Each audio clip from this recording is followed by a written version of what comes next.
Tukianzia ndani ya bara la Afrika, msemaji huyo ameeleza kuwa Urusi imekusudia kuendeleza ushirikiano wake na nchi za Afrika kwa kuzingatia maeneo ya kiuchumi, uwekezaji, ulinzi na usalama. Peskov amesema kuwa uwepo wa Urusi katika sekta ya usalama barani Afrika katika nchi ya Mali, Jamhuri ya Afrika ya Kati na Guinea kwa siku za hivi karibuni kumeyaudhi mataifa ya magharibi kama Ufaransa na taifa la Marekani chini ya Rais Donald Trump. Taarifa za hivi karibuni zinathibitisha kuwa kundi la paramilitari la Urusi Wagner linajiandaa kuondoka nchini Mali baada ya kusaidia serikali ya kijeshi kupambana dhidi ya makundi ya kijihadi. Hata hivyo, hatua hiyo haionekani kupunguza hamu ya Kremlin ya kuimarisha uhusiano wake na nchi za Kiafrika. Peskov pia amezungumza kuwa kwa upande mwingine mataifa ya magharibi yanajitahidi kukabiliana na kuenea kwa ushawishi wa Urusi katika eneo hili huku wakijaribu kulinda maslahi yao ya kiuchumi na kijeshi.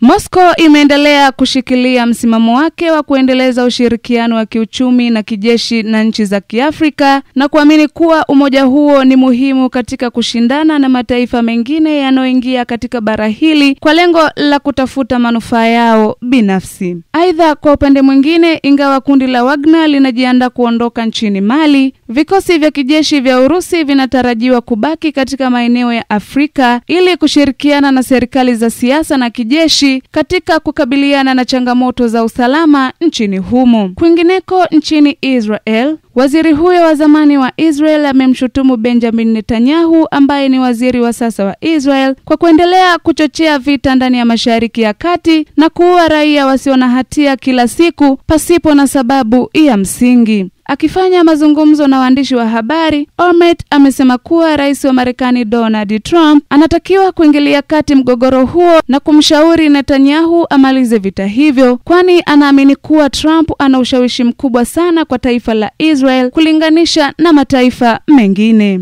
Olmert ameeleza kuwa kitendo cha kupewa kibali kwa Israel kama njia ya kulipiza kisasi dhidi ya mashambulizi yaliyofanywa na wanamigambo wa Kipalestina. Badala yake, Netanyahu ameamua kuendeleza vita ndani ya Gaza kwa madhila yake binafsi. Zaidi, Olmert amesema kuwa kama kuna vita ambayo haisaidii mateka, basi vita hiyo inakuwa haina maana kwa sababu itakuwa ni chanzo cha matokeo hasi zaidi kama vile wanajeshi kuuawa, mateka kuuliwa na raia wasio na hatia kupoteza maisha yao kama tu kinachoendelea Gaza dhidi ya Wapalestina kwa sasa. Aidha, Olmert kwa kushirikiana na waziri wa zamani wa Palestina Nasri Akdwa wameahidi kuwa watapambana kuhakikisha mgogoro uliodumu kwa muda mrefu kati ya Israel na Palestina unamalizika, na moja kati ya njia itakayosaidia hilo ni kila taifa kupata ardhi sawa. Kwingineko nchini Marekani, amri hiyo imejiri kufuatia vurugu zinazoendelea ndani ya jimbo la California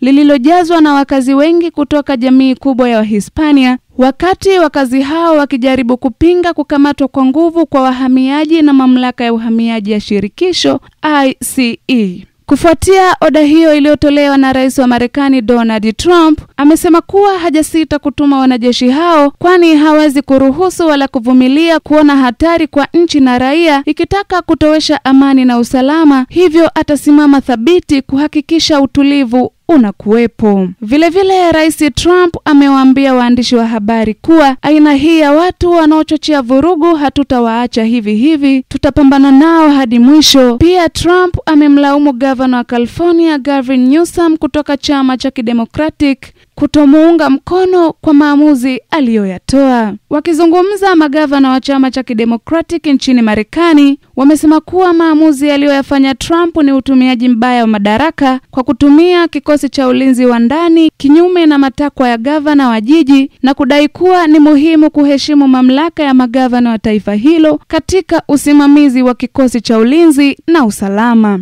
Kwa upande wake, gavana wa California Gavin Newsom amempinga Trump huku akidai kuwa hatua hiyo ni uchochezi wa kimakusudi unaofanywa na Trump kwani utaongeza mvutano baina yao. Akizungumza, mkuu wa zamani wa shirika lisilo la kiserikali la Human Rights Watch Kenneth Roth amedai kuwa maamuzi aliyofanya rais wa Marekani Donald Trump ni mara ya kwanza kutokea tangu mwaka 1995 kwa rais kupeleka wanajeshi bila ombi la awali kutoka kwa gavana wa jimbo husika. Nikiripoti habari hizi za kimataifa, jina langu ni Mpehe Yotham Lubungila wa SAUT TV.